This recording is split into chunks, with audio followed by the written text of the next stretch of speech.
যারা মনে করেন যে ভারত ছাড়া আমরা চলতে পারবো না, তাদেরকে বিনয়ের স্বরে আমি বলতে চাই, আপনারা একটু বাংলাদেশের মানচিত্রটা দেখে আসুন, ওয়ার্ল্ড ম্যাপটা দেখবেন, সেই জায়গায় দেখবেন বাংলাদেশ আসলে কত গুরুত্বপূর্ণ অবস্থানে আছি। যে আসলে আমরা যে অবস্থানে আছি, আসলে তো আমরা রাজা বাদশার চাইতেও বড় পজিশনে আছি।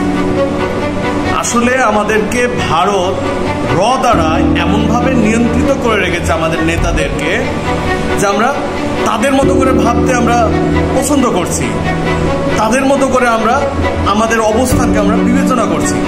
কিন্তু আসলে একটু ভেবে দেখবেন যে ভারত আমাদের কাছে কতটা মুখাপেক্ষী, ভারত আমাদের কাছে কতটা নির্ভরশীল।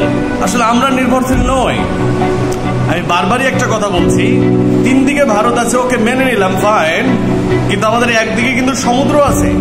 এই কথাটা আমরা কখনোই ভুলবো না। ওটাই হচ্ছে আমাদের শক্তির জায়গা, কারণ সেই সমুদ্রের মাধ্যমে আমরা পুরো বিশ্বের সাথে কানেক্টেড।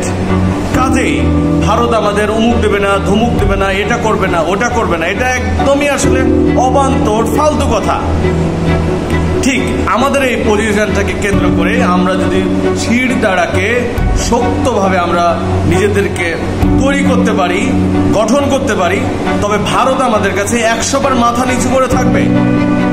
এবং এই মাথা নিচু করে তাদেরকে যেমন আমরা আমাদের চাপে রাখতে পারবো, ঠিক তেমনই চায়নাকে নিয়ে আসতে পারি আমরা।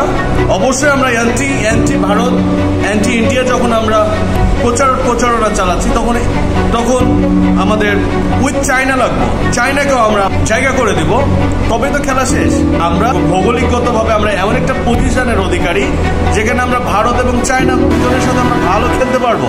তবে এর জন্য আমাদেরকে প্রয়োজন ভালোভাবে আমাদের মেরুদণ্ড সোজা করা।